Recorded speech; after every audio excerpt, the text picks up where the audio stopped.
All right, welcome to Hoops Tonight here at The Volume. Happy Tuesday, everybody. Hope all of you guys are having an incredible week. In case you missed it earlier today, Chris Mannix came on the show, and we did a deep dive on the Boston Celtics as well as kind of the league at large, looking at the contenders, and we did some talk on the in-season tournament. You can find that a little bit further back on the feeds. In this show, we're just going to be hitting the Tuesday night slate. I have brief thoughts on 3 different games. We're going to talk Warriors-Suns, Lakers-Mavs, and Clippers-Kings, and then I have a rant about officiating that I want to get to at the end of the show as well. You guys know the drill. Before we get started, subscribe to our brand new YouTube channel. It would mean a lot to me if you guys would take a second to scroll down and hit that subscribe button.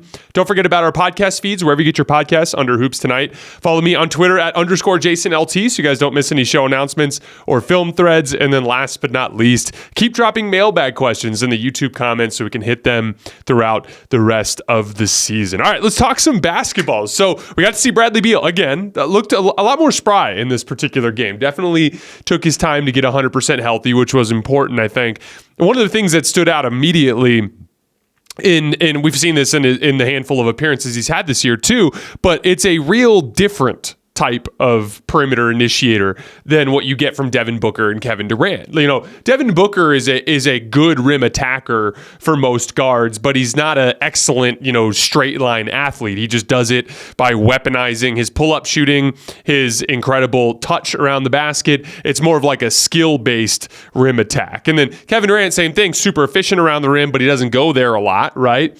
Well, Bradley Beal is a real straight line athlete. And, they use him in a bunch of different ways. You saw they kept running him off of that Nurkic screen around the post where they tried to get him to curl around. And then if he didn't get a pass off that curl, then he would quick flow into another screen. And so he's going into an action running full speed. And he's just such a great athlete at that position. Like Devin Booker is a top 10 player in this league and incredible, not a top tier athlete at his position. Bradley Beal is a top tier athlete at his position. And brings real downhill pressure. I thought he was awesome orchestrating the offense, particularly as the Suns started to pull away there in the early fourth quarter.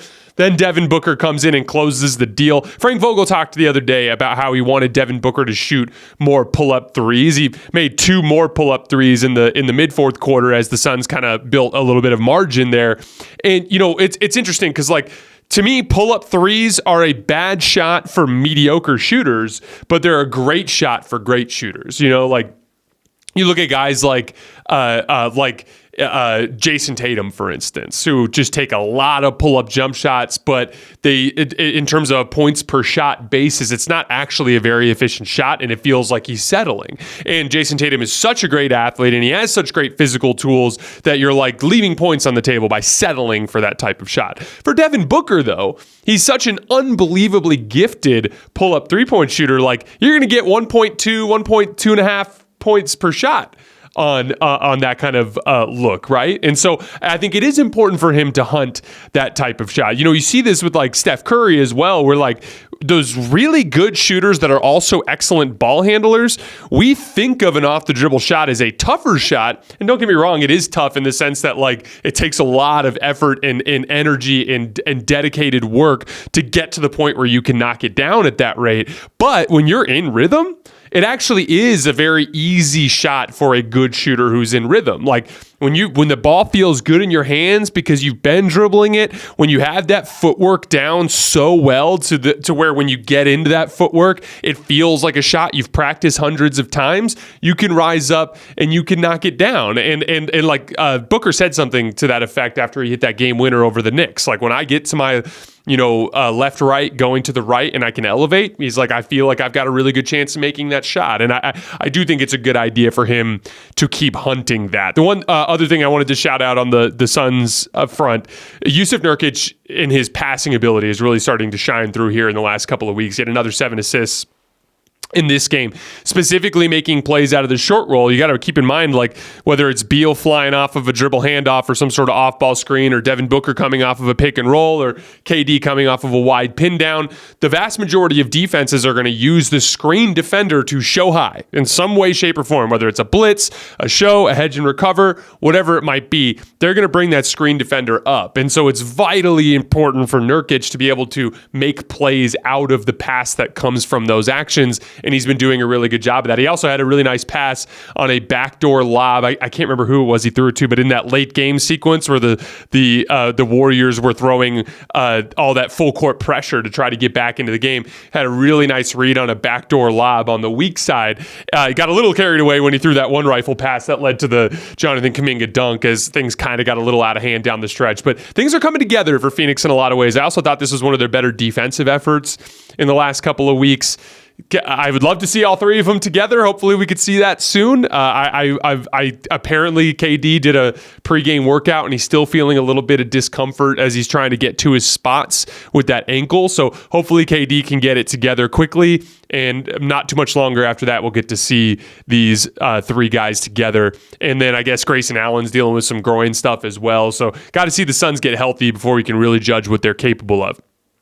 On the Warriors front, they were up 6 when Draymond Green punched Jusuf Nurkic in the face. And my wife and I talk about this all the time. Like, life has a tendency to throw curveballs at you, right? Like a unexpected expense, a medical issue, some sort of family drama, some sort of friends drama, whatever it might be. There's all this stuff that can be thrown your way that's out of your control. And so don't make the problem worse by inflicting self-inflicted wounds, right?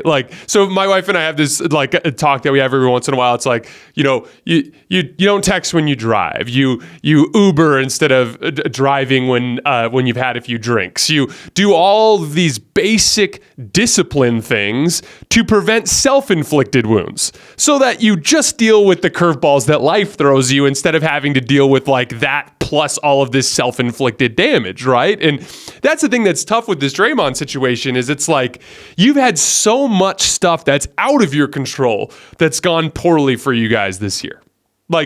Guess what? Suns are another above 500 team that the Warriors had to play. Did you guys know that the Warriors have played 3 games all season? 3 games against teams that are below 500? They've been given a hellacious schedule to start the year. As a point of reference, the Suns have played 14 such games against below 500 teams. So you've had a rough schedule. There have been injuries. Andrew Wiggins is still completely, he was awful again tonight. He's completely checked out right now. You've had Kevon Looney's really struggling. All of these things that have been working against you. You drop a couple games because Steph's knee flares up a few weeks back.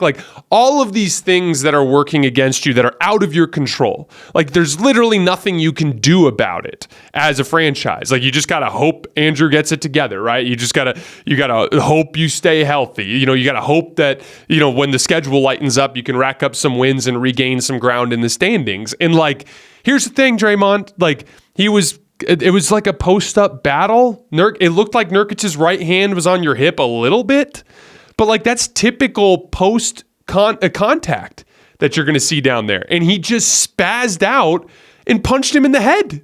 What are you doing? You were up 6 or up 5. I think it was 65-60 when that happened. And you effectively took, now all of a sudden it's early fourth quarter and there's Trace Jackson Davis out there on the floor by himself getting posted up by Jusuf Nurkic, getting buried under the basket for and ones. And it's this just shouldn't be the case. This shouldn't be happening. That is a self-inflicted wound. And here's the thing with Draymond that's frustrating is he's shooting the ball so well this season, and he still is. I mean, there's issues with the Warriors starting lineup, and we're going to talk about that in a minute. But I still think the best version of this Warriors team includes Draymond Green and the way he's playing on that front line. But you got to stay on the floor. This team is desperate to get some continuity and to put some good basketball together. And it's very possible that we wake up tomorrow and Draymond faces another suspension. And so I thought it was clear cut. He wasn't he wasn't targeted by the officials in this one. He wound up and punched the guy in the face. And now he's going to potentially take himself away from the team for a little while. It's a self-inflicted wound for a team that can afford a self-inflicted wound right now. And honestly, you guys know how much I am a fan of Draymond Green. I'm a huge fan. I'm such a huge believer in everything he does to help this team win basketball games. Just a flat-out winner, a dude you want to have in the trenches with you in a real battle. And this season, he's he's doing too much and it's hurting the team. And he's got to get it together because this whole dynasty is teetering on blow it up or invest in it and move forward. And when it's teetering, when he does stuff like that, it pushes weight on the other direction. And that's not what this team needs right now. The starting lineup, it's super interesting to see the difference between last year and this year. If you guys remember last year, the starting lineup was one of the best lineups in basketball. And one of the big things that you saw was like as the bench was struggling, Kerr was trying to tweak and stagger the starting lineup differently to try to anchor those bench lineups better to give them a better chance of succeeding. It's been an entirely different deal this year. Like the Warriors have a positive point differential with Steph Curry off the floor, which is amazing. And it comes down to Chris Paul orchestrating those units, getting key defensive contributions from guys like Moses Moody, like Brandon Podziemski has been like a revelation. He's awesome. Like, that's a huge silver lining is like you've got a great bench and you found like a bona fide rotation player in Podziemski in that group. So it's like there's lots to be encouraged about, but that starting lineup's not working anymore. And what we're seeing here is like when Wiggins is at the level he was at in 2022 and Klay Thompson is at the level he was at in the 2022 playoffs and Steph Curry's at that level, when all three of those guys are at that level, then the Draymond Looney thing works because there's just so much offensive skill around there. But as you're seeing, as Klay Thompson has kind of tailed off a little bit, as Andrew Wiggins has tailed off a little bit over the course of last year and this year, it's put it to the point now where like the total amount of offensive skill on the floor just isn't enough. And now the Draymond Looney thing is becoming a problem. And what they're doing, again, like we saw the Lakers do, the book is out. You ignore Draymond and Looney. You top lock as best as you can to avoid them using the screens. But if you are in a lock and trail position, you just have to run like hell around these screens and funnel them into your interior where the guys who are ignoring Draymond Green and Kevin Looney are waiting. And so again, I think we did see in closing time here by going with Podziemski instead, by going with Kuminga instead, like you're seeing Steve Kerr start to kind of identify these things. But at the end of the day, like that, one of the key kind of talking points from this particular show that we're going to talk about is stubbornness in coaching and the willingness to make adjustments. And like, I think it's important to identify that lineup's not working anymore. Didn't work in the playoffs last year, right? You're probably going to have to go away from it again in the playoffs anyway, even if the lineup was playing well. It's time to start experimenting with that starting lineup and try to make something different happen. One other thing I wanted to hit on the Suns front before we move on with the Bradley Beal piece. So like diversity of shot creation is an important element to me, in my opinion, when it comes to playoff success. So for instance, like the Indiana Pacers, they rely on Tyrese Haliburton to create absolutely everything. So when the Lakers were able to come up with a defensive scheme that kind of removed a good amount of Tyrese Haliburton's effectiveness, there was no second punch there, right?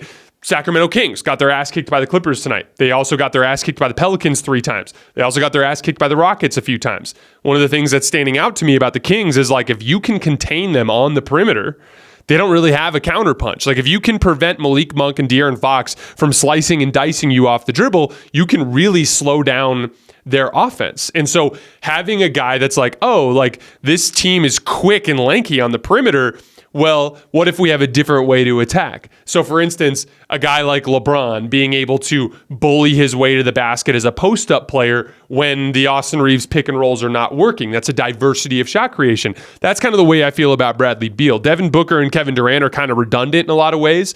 They're too, Kevin Durant post Achilles is not a guy that's a dominant slasher, right? And Devin Booker, like we talked about earlier, not a top tier athlete. So those guys are skill perimeter initiators that are going to work a lot in ISO and pick and roll and take a lot of pull-up jump shots, right?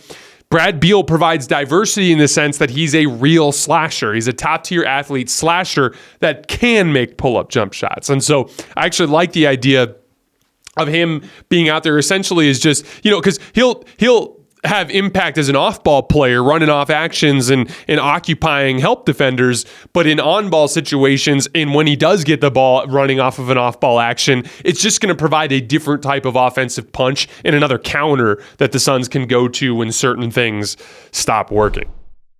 In the NBA, the game can change in an instant, but no matter how the action unfolds, DraftKings Sportsbook has your back.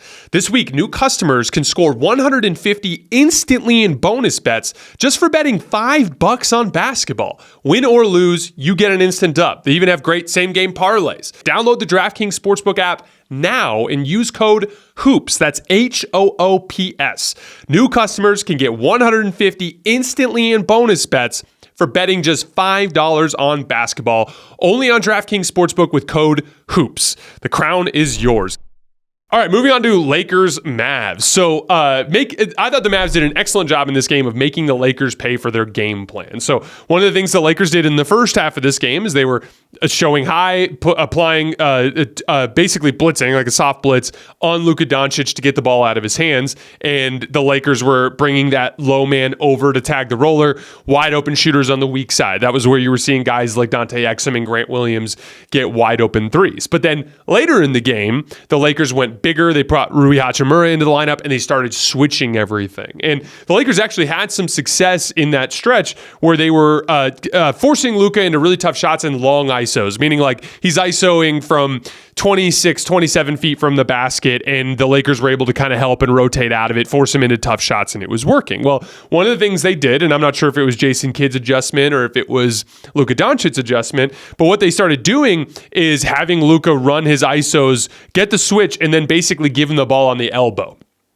And so just to kind of draw out the geometry of it for you, imagine Luka on the right elbow with, somebody on him, whether it's Rui Hachimura, whether it's Austin Reeves, whoever it might be, right?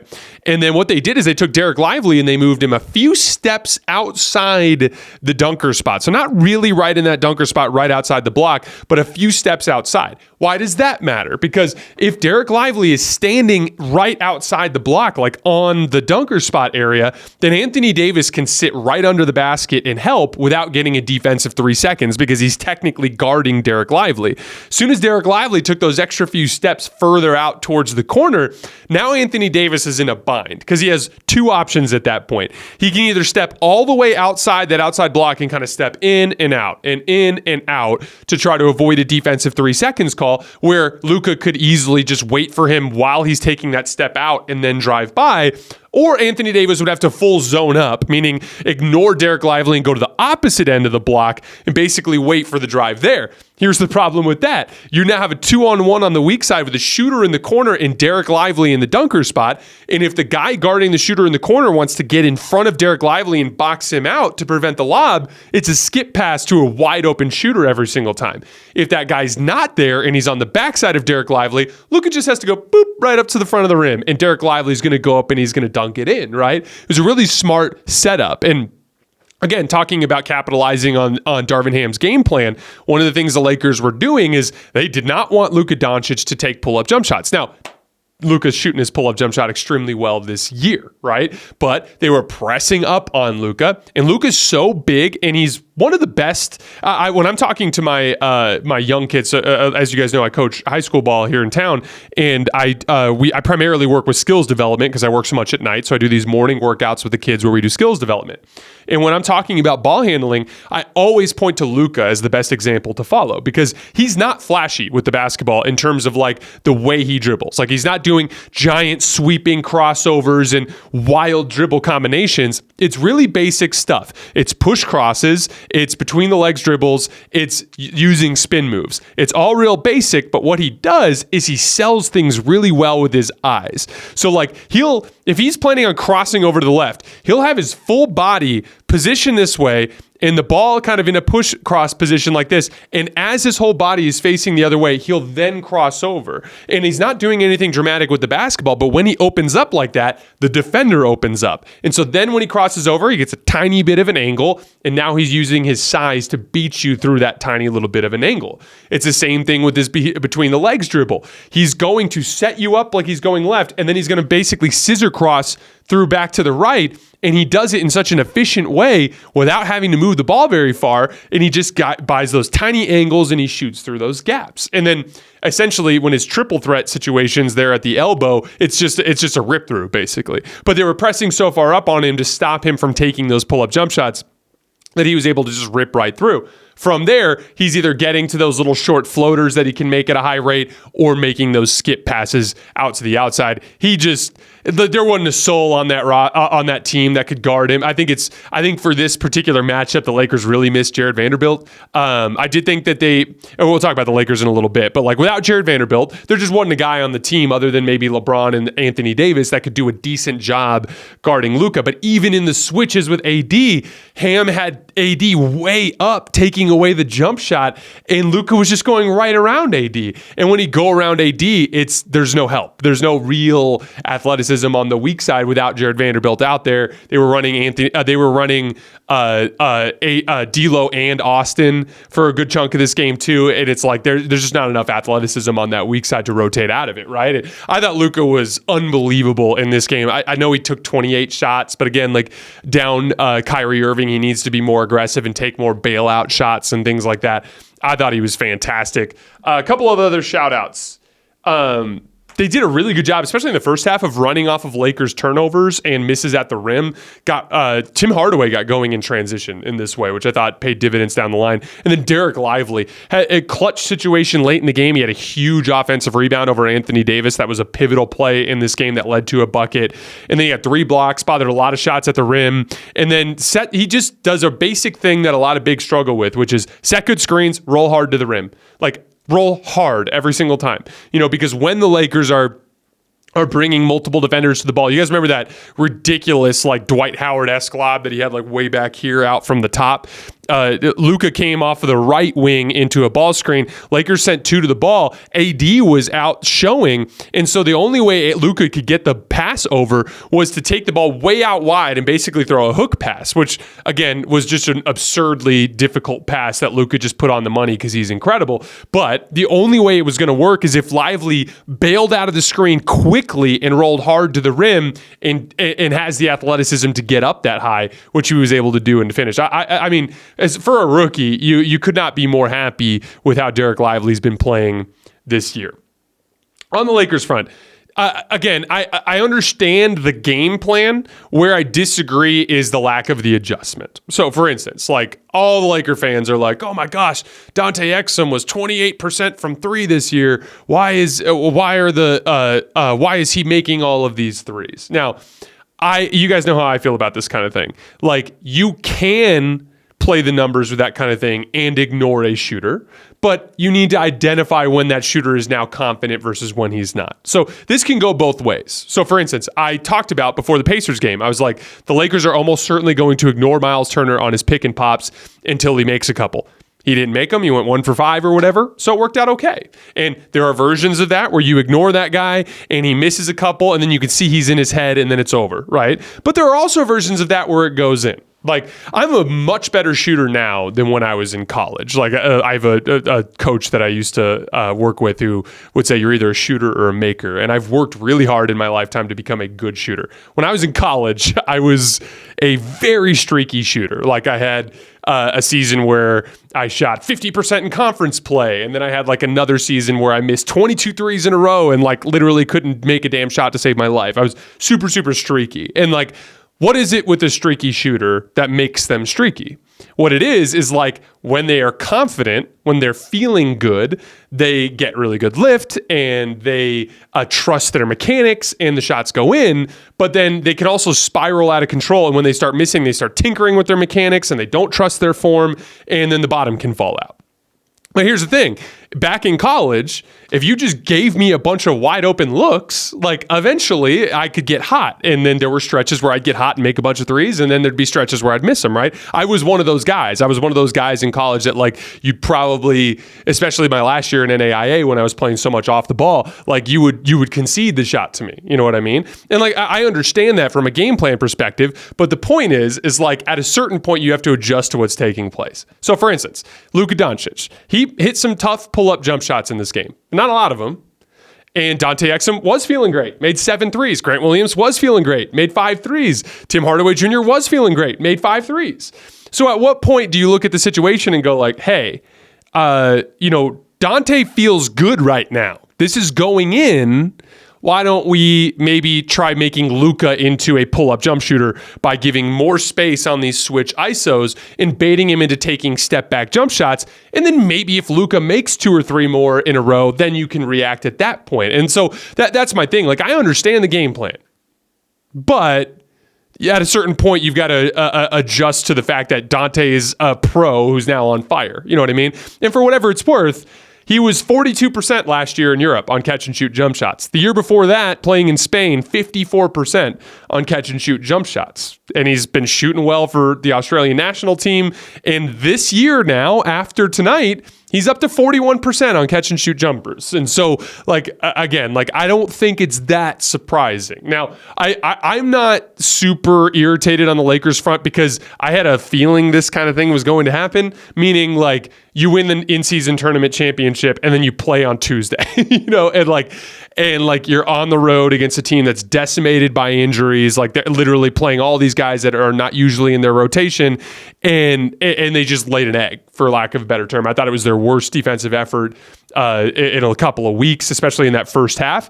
And then the Lakers turned it up defensively in that second half. But this is another thing that I've seen a lot in my time playing the game, coaching the game, covering the game.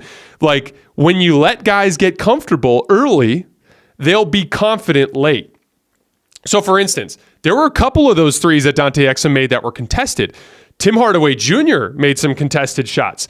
Tim Hardaway Jr. and Dante Exum both made really nice right-handed scoop shots high off the glass that were heavily contested. A big part of that is early in the game, you weren't rotating, you weren't contesting threes. These guys were taking practice shots. And so now imagine you're Tim Hardaway Jr. and you've got the ball on the wing and it's dude, I've got 25 points tonight. I'm an NBA player with 25 points. You need me to create a bucket with 5 seconds on the shot clock? You bet your ass I'm going to. Tonight's my night. And that's how they feel when they drive to the rim and they make those shots, right? It's all part of that, but in my opinion, when people start talking about shot result, is there some luck involved? Yes. But I'll always preach that it's more process than luck. You will get better shots when you play better basketball than the other team. And then usually you will make more of them. The Lakers have they've been shooting the ball a lot better as of late. They've been, I want to say they were 13th in three-point percentage over their previous 15 games before tonight. A big part of that, in my opinion, was defending better and then playing with more force offensively, getting higher quality catch and shoot looks. I do tend to think these things are connected. And so I think it's lazy to come out of that game and be oh, the Mavs just made all their shots. They got us tonight. It's no, they played better basketball than you. and as a result of that, they were feeling better down the stretch and they made some of the tougher shots that you didn't make. Doesn't mean anything to me in the big picture as it pertains to the Lakers. I expect a lot of this. Laker fans, I've been saying this all season. If they're not going to bring consistent effort every night, they're going to be a team that wins, 46, 47 games. That's what they're going to be because the NBA is too deep. Before tonight, there were 19 NBA teams that were over 500. So at the end of the day, this team effort is going to be a huge indicator for their regular season success. But I'm always going to feel confident that they're going to be able to hit a two-way ceiling like they did in the in-season tournament. That's going to keep them in my championship contender tier. And quite frankly, when guys like Jared Vanderbilt are out, those are going to be the nights when you're going to see their defense suffer because the Lakers don't have a lot of natural motor guys, right? LeBron's not a natural motor guy. AD's not a natural motor guy. Austin Reeves is not a natural motor guy. Neither is D'Angelo Russell. Neither is Taurean Prince. It's pretty much Max Christie, Jackson Hayes, who fouls all the time, and Jared Vanderbilt. Even Rui Hachimura is not really a natural motor guy. They don't have a lot of guys that part of their basketball DNA is they play hard all the time. And so when their high motor guys are out, they're going to struggle. It's pretty much Cam Reddish plays hard, Jared Vanderbilt plays hard, Max Christie plays hard. And when those three guys are heavily involved in the rotation, you're going to see them have more, a higher baseline in their night-to-night effort. And when, I thought Jared Vanderbilt being out was a big factor in just the overall lethargy that they played with in this particular game. All right, moving on to the Clippers. I only passively watched this game because I was primarily focusing on Suns Warriors, but I did catch a good chunk of it just paying attention. I don't want to talk too much Clippers tonight because I want to do a deep dive on them soon. I have a friend of mine who works for The Athletic that I met in Vegas playing basketball, actually, this past July. I'm going to have him come on the show. Law Murray, you guys may or may not know who he is if you guys are Clippers fans. I'm going to have him come on the show. I'm going to reach out to him and see if we can get him on and break down the Clippers in depth because I want to get him talk about them in a bigger picture. But they are 10-3 in their last 13 games. These metrics are not including tonight, but in their previous 12 games, 4th in defense and 5th in net rating. 18th in defensive rebounding, which is better than they had been doing at the beginning of the trade, but not great. But the defense is really coming around. Now, and the offense is starting to pick up. They were really bad at first, but they're up to 14th now over their last 12 games. And I do believe it'll continue to get better. But the big thing that stood out to me right away is like the basic geometry of what makes this team work is their excellent defensive team. They are one of the best athletic perimeter teams that you'll see around the league. When you've got Norman Powell, Russell Westbrook, and Terrence Mann at the guard position, which are all excellent athletes at the guard position, right? And then you've got Kawhi Leonard and Paul George, two of the best wing athletes that we have in this league. That is like the perimeter foundation. Now, what the Clippers do defensively is they switch everything except for when Zubac's on the floor, then they run a drop coverage, right? And like I've always talked about with drop coverages are not doomed to fail on their face. It's just about execution. As long as the guy on the ball can do a good job of navigating that screen and staying attached on the backside and offer a good rear view contest or back pressure, whatever you want to call it, it'll work. As long as you've got a big man that's got enough size to be somewhat of a rim deterrent and has enough instinct and athleticism to step up and contest floaters and pull up mid-range jump shots and things along those lines, right? And you see that in this Kings game in particular where it's like, okay, here comes Keegan Murray off of a dribble handoff, and Sabonis is rolling to the rim after. Except for it's Kawhi Leonard, and Kawhi Leonard does a good job navigating the screen, and he's attached on the backside, and he's pressuring Keegan Murray, and now he's rushing the floater, and he's shooting it hard, and it bricks off the glass, right? That it's just different than if you've got a guy who dies on the screen or can't stay attached or doesn't have the size to really bother with back pressure, and now he can settle into a calm, easy floater that he practices when he's doing his shooting drills, right? That's a fundamental difference, right? There was a play where De'Aaron Fox is going off of a dribble handoff with Sabonis, and Paul George is attached on the backside. And as Sabonis is rolling down, there's Zubac waiting because Paul George is attached. De'Aaron Fox can't slow down and operate in the mid-range, so he's going barreling downhill. Paul is funneling him into Zubac at the rim, right? And Paul George is also athletic enough that when Zubac contests that shot and forces the miss, PG can bury Sabonis underneath the basket and get the defensive rebound. That's the other piece of it too, is like in these coverages, often that on-ball guy has to peel off and box out the big man, which is something that their wings, even their guards, are capable of doing. And so it starts on the defensive end. This is an excellent defensive team because of their perimeter defense. I'm still worried about them in terms of the bigger teams in the conference, teams like Denver, Lakers, Minnesota Timberwolves, like teams that could really punish them on the glass. Those are the things that would concern me. But in terms of the regular season, you know, they're going to get enough stops. And like as I said during the losing streak, like I didn't look at the Clippers as really any sort of regular season issue because I view them more, there's just no way that those guys weren't going to figure it out offensively, and they still have so much better that they can get. It's more like physical limitations in a 7-game series against the top tier opponents in the league, which is a separate conversation. And, you know, we'll get into that when we do our Clippers deep dive. But within the context of like these regular season games, when they can contain most of these teams on the perimeter, and then you're seeing the natural offensive fit. Like James Harden's doing an excellent job kind of orchestrating things while still making sure that Kawhi Leonard and Paul George are the featured offensive players. They've got Paul George running on a lot of off-ball actions right now, and he's getting a lot of really clean catch-and-shoot looks. And then like Russell Westbrook and his fit, like he's getting ignored in the weak side corner, but he's doing a really nice job crashing out of that weak side corner. Had multiple offensive rebounds, including a tip dunk against Sacramento coming out of that weak side corner. They're going to get better and better on that end. I do think this Clippers team is going to win a lot of regular season games, especially with the motor that they're playing with. Like their stars are competing. I think that was one of the good things about that 0-5 or 0-6 stretch is it just brought real urgency to the situation. And they're playing really hard every night, and they're having a lot of success because of it. But again, we will do a deep dive on the Clippers soon. I'll probably try to get to them next week. On the Kings front, again, just like I talked about with Houston, just like I talked about with New Orleans, these elite perimeter defense teams that can turn these screening actions that they run into really high difficulty plays, high difficulty shots, their offense tanks in these situations. And like what we're seeing, because I talked about their 0-5 against New Orleans and against Houston, well, in 3 of those 5 games, they got held underneath 100 points. Well, here we go. Another elite perimeter defense team, and the Clippers hold them under 100 points. And this is a team that lives and breathes on the offensive end of the floor. And so what's concerning to me about that is because Sabonis has not been a good enough, consistent, matchup attacker down low, they just don't really have another offensive punch they can go to when teams can contain Fox and Monk and Huerter and Murray, right? And like that's where you're seeing these problems. It's something to keep in mind as we look forward. It's a matchup thing. Like, again, like when you're really, really good, when you're one of those top tier contenders, you can win in different types of matchups and have success even when things don't go your way.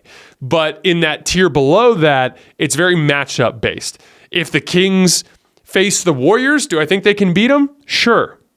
But if they run into these excellent perimeter defense teams like the Clippers, for instance, teams like the Lakers, for instance, I think the Kings are going to have a lot of problems. And it's just something to keep in mind. I know the Kings won a couple of games against the Lakers earlier this season, but you know how the Lakers were playing earlier this season.